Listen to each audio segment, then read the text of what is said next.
Voulez-vous savoir comment certains dirigeants parviennent à être super fluides et à l'aise dans la prise de parole? En fait, c'est plutôt simple. Plutôt que de vouloir absolument projeter, comme vous faites parfois, l'image d'une personne solide, confiante, qui contrôle, qui maîtrise, ils cherchent à incarner. Qu'est-ce que ça veut dire incarner? En fait, incarner le rôle qui leur correspond au moment où ils parlent.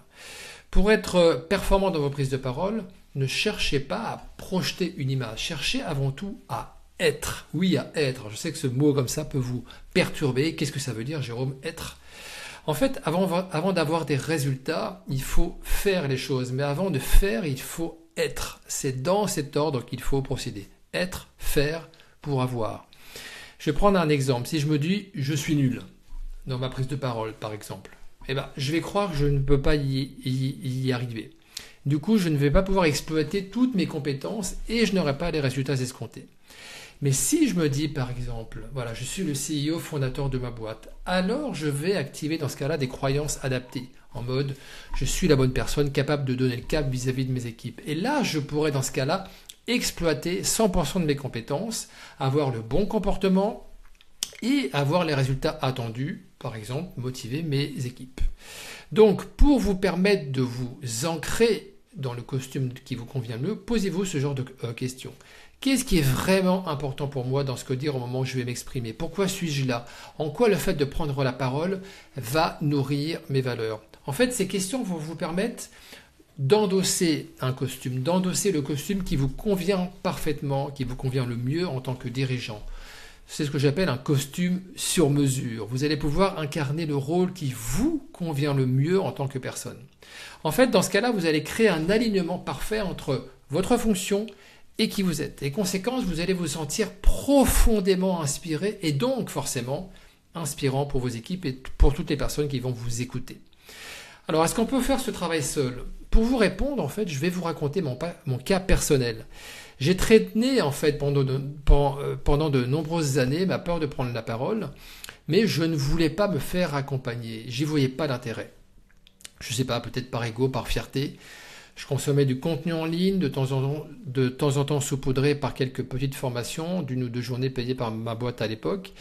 En fait, je dis pas que ça m'a pas aidé, mais un jour, je me suis regardé devant le miroir de ma salle de bain en me disant à haute voix, est-ce que tu peux vraiment continuer à faire ça, Jérôme, pour passer au niveau supérieur? Et l'expérience m'a prouvé que si on veut franchir un palier et passer justement à ce niveau supérieur, c'est très très compliqué de le faire seul. Se faire accompagner permet justement de gagner du temps et derrière de vous garantir l'atteinte de vos objectifs. Donc ça permet d'aller plus vite parce que la personne qui va vous accompagner connaît les étapes. Est-ce que vous pensez sincèrement qu'un sportif comme Ronaldo ou qu'un footballeur comme Messi s'entraîne tout seul avec des vidéos YouTube?